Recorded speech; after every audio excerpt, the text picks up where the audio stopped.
So before going to transfusion blood, this blood must have to be collected in a specialized bag that is called blood collecting bag, which is supplied with an anticoagulant. Okay? Without anticoagulant, the blood will not remain as liquid form. They will be clotted and the blood will be damaged, and it is not possible to transfuse that blood. Okay? That is why there is the availability of blood bag containing anticoagulants.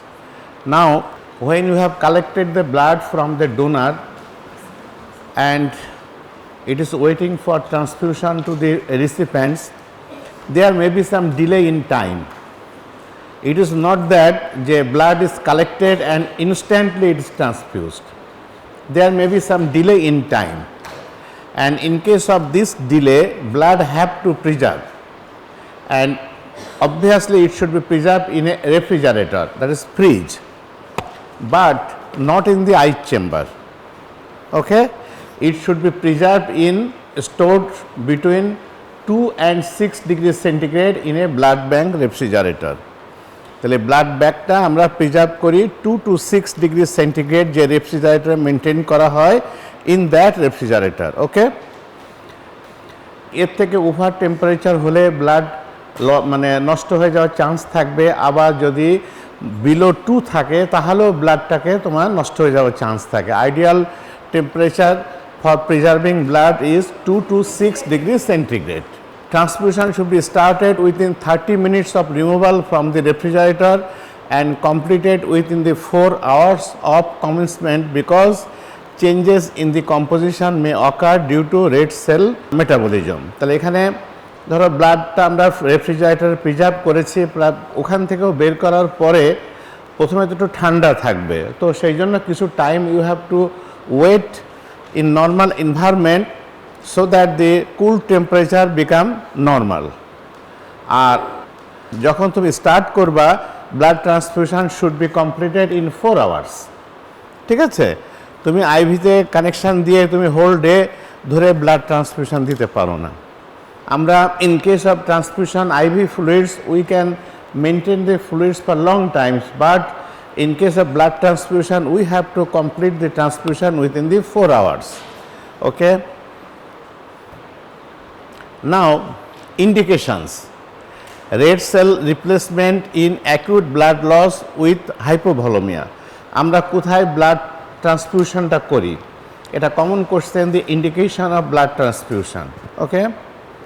তো যদি আমরা কোনো ক্ষেত্রে acute loss হয়ে থাকে, সে ধরো কোনো sudden কোনো কারণের জন্য, either due to disease process or due to traumatic cause or during the elective operation, কখনো সাডেনলি হিউজ ব্লিডিং হয়ে গেল, ঠিক আছে, তখন in case of acute blood loss এবং সেখানে হাইপোভলিমিয়া হয়ে গেছে, যেখানে চান্স আছে হাইপোভলিমিক শক ডেভেলপ করার, then you have to transfuse blood. ঠিক আছে? এখন সাডেনলি লস হওয়ার কত কারণ আছে। মনে করো একটা লেডি পেশেন্টের একটোপিক প্রেগনেন্সি ছিল, it was unnoticed and suddenly it became ruptured, then huge blood should be accumulated in the peritoneal cavity. There may be esophageal varices, suddenly it bursts and huge blood passes out from the circulation. So এরকম there are many reasons where say one patient have developed antepartum hemorrhage, suddenly a patient may develop postpartum hemorrhage. All these situations there is huge blood become lost, and to correct this you may need blood transfusion. Another term is exchange transfusion. Do you know what is it? Have you heard the term exchange transfusion? What is this? Yes. যদি তোমাকে ইরাইথোব্লাস্টোসিস fetalis হওয়ার chance থাকে, কোনো এটা সাধারণত new বর্নের ক্ষেত্রে ঘটে, অ্যাডাল্টের ক্ষেত্রে ইউজুয়ালি ঘটে না, যদি এরকম কোনো সিচুয়েশান ঘটে, ওই বেবির হোল ব্লাডটাকে রিমুভ করতে হবে এবং দ্যাট শুড বি রিপ্লেসড, যেটাকে আমরা বলি এক্সচেঞ্জ ট্রান্সফিউশন। তাহলে এরকম কারণের জন্য হচ্ছে, এর সাথে আরও কয়েকটা কারণ, সিট ডাউন, কারণ লিখে নাও। যে তাহলে প্রথম কারণ হলো যে indication of blood transfusion in case of acute blood loss, whatever the reason of acute blood loss, সেখানে তোমাকে ব্লাড রিপ্লেস করতে হবে। In case of exchange transfusion, number 3 লেখো correct anaemia before any elective operation. ধরো তোমাকে একটা মানে elective operation করতে হবে, বাট বিফোর অপারেশন তোমাকে প্রি অপারেটিভ চেক আপে দেখা গেল যে you are a bit anaemic. তো এই এনিমিয়া অবস্থায় আমরা যদি অপারেশনে যাই সেখানে chance of more bleeding, that is why you have to correct this anaemia by blood transfusion. কারণ তখন তোমার হাতে there is no enough time to correct this anemia by means of other methods, so you need blood transfusion. তাহলে in case of correction of anemia pre-operative, তারপরে in case of recovery of the loss during operation আমরা anemia prevent করার জন্য blood transfusion করি। সেটা কেমন দেখো, সে আমাদের এখন একটা নেসেসিটি এসেছে মিড থাই অ্যাম্পুটেশন করতে হবে। বিভিন্ন what is mid thigh amputation, থাইয়ের মিডল থেকে ডিস্টাল পোর্শনটাকে আমরা কেটে বাদ দেবো, মিড থাই অ্যাম্পুটেশন। ধরো কোনো ডিজিজ প্রসেস এটা নেসেসিটি হয়ে গেল যে patient may need mid thigh amputation, then obviously peroperatively blood transfusion is needed. Why? It does not mean that during the operation I will lose many blood. Not that. I have the means to control the bleeding. But here what will happen?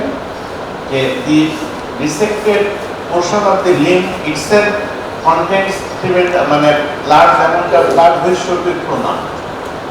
The amputated portion যেটুকু আমরা বাদ দিচ্ছি এমনিতে তো blood circulation রয়েছে, ওটা before operation ওটাকে তো আমরা স্কুইজ করে সব সার্কুলেশন আনতে পারছি না। That is why this amputated portion, when it is thrown out, it contains tremendous amount of blood. And to replace this amount of blood, you need blood transfusion. Have you understood?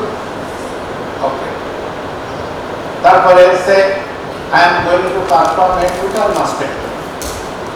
Total mastectomy করতে যাচ্ছে একটা পেশেন্টকে, the breast normal তার সার্কুলেশনের জন্য বেশ কিছু blood hold করে।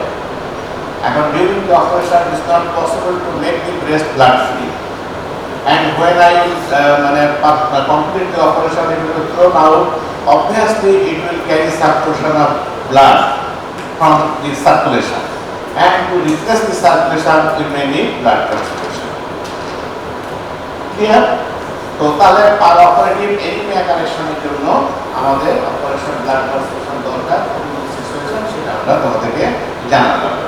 তাহলে আমরা ব্লাড ট্রান্সফিউশন ইন্ডিকেশনটা কি পেলাম? অ্যাকিউট লস কভার করার জন্য, এক্সচেঞ্জ ট্রান্সফিউশনের জন্য, প্রি অপারেটিভ এনিমিয়া কারেকশনের জন্য, পার অপারেটিভ এনিমিয়া প্রিভেনশনের জন্য দিতে পারি, and also sometimes in post operative রিকভারির জন্যও আমাদের ব্লাড ট্রান্সফিউশন দরকার হতে পারে। These are the common conditions where we need blood transfusion. এখন যখন ইন্ডিকেশন আছে তখন there may be some contraindication. And what are the contraindications of blood transfusion? If there is, first number one is if there is chronic anemia. আরেকটা আছে কি incipient cardiac failure. What happens in case of chronic anemia?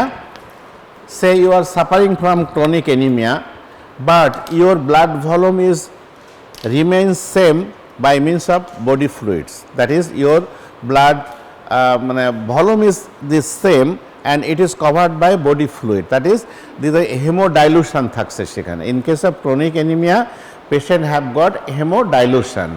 এখন in such situation, if you introduce blood inside the circulation, there will be chance of overload to the heart. তোমার বডিতে এখন blood থাকার কথা, তুমি anaemic, chronic anaemic patient, and body এটাকে 5 লিটারই রেখেছে by drawing tissue fluids. Total amount of fluid is the same, blood volume is the same, but you are chronically anemic.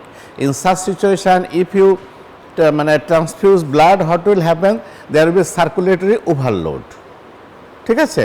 তোমার এই বোতলটাতে 1 লিটার পানি ধরে, পানি 1 লিটার আছে, তুমি মনে করছো এটা শরবত, নো ইট ইজ পানি। এরপরে আবারও শরবত তুমি যদি ঢালো তখন কি হবে? ওভারফ্লো হয়ে যাবে। The same thing, আমাদের circulatory system suffers from overload, and this overload affects the heart.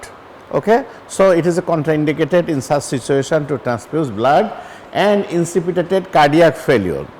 যখন patient due to some reason heart problem রয়েছে, হার্ট ফেলিওরের দিকে এগিয়ে যাচ্ছে, তখন যদি তুমি তাকে আরও ওভারলোড দাও হার্টকে, তাই তো ও হার্ট তো এই ব্লাডটাকে কভার করতে পারবে না, টানতে পারবে না।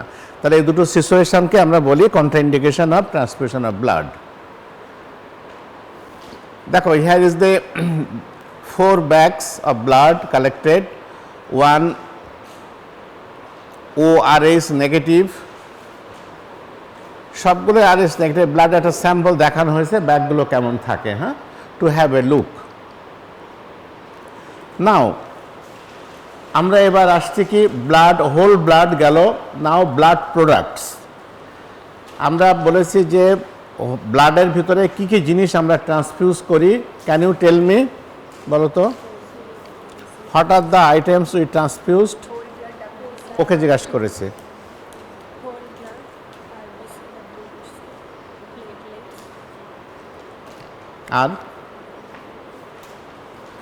আর কে বলবে, বলো।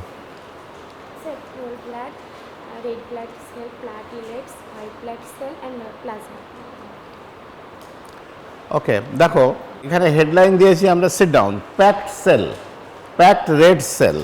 তাহলে আমরা আরবিসিটাকে ট্রান্সফিউজ করতে পারি সেপারেটলি, তো সেক্ষেত্রে আমরা বলি কি packed cell, packed red cells. Packed red cells আর cells that are spun down and concentrate. এটা তোমার ব্লাড থেকে সেপারেট করা হয়েছে এবং এটাকে কনসেন্ট্রেট করা হয়েছে। আমরা বলি যে প্যাকড সেল ট্রান্সফিউশন দাও, it indicates that you have to transfuse the concentrate red cells. 1 unit of packed cells is approximately 330 ml and has a hematocrit value of 50 to 70%. এখন আমরা কোন সময় আর কি আছে characteristic, they are stored in a ASWM saline adenine glucose mannitol solution to increase the shelf life to 5 weeks at 2 to 6 degrees centigrade. যখন তুমি blood থেকে আরবিসিটাকে সেপারেট করলে তখন you have to preserve in a bag, that bag should contain a anticoagulants. এবং এখানে যে অ্যান্টিকোয়াগুলেন্টটা use করা হয় তার কোয়ালিটি মানে তাকে বলা হয় SAGM অ্যান্টিকোয়াগুলেন্ট, হ্যাঁ, SAGM saline alanine glucose and mannitol solution. এর একটা প্রিফিক্স প্রপোর্শন আছে, সেই প্রপোর্শনের সলিউশনটা ব্যাগে থাকে এবং সেখান থেকে আমরা প্রিজার্ভ করি এবং সেটাকে 2 to 6 ডিগ্রি সেন্টিগ্রেডে আমরা প্রিজার্ভ করি। এটা আপ টু আমাদেরকে থাকতে পারে 5 উইকস পর্যন্ত আমরা প্রিজার্ভ করতে পারবো। দ্যাট ইজ এই প্যাকড সেলটার লাইফ স্প্যান থাকবে 5 উইকস। আমরা যদি 2 to 6 ডিগ্রি সেন্টিগ্রেডে প্রিজার্ভ করি, we can keep it up to 5 weeks.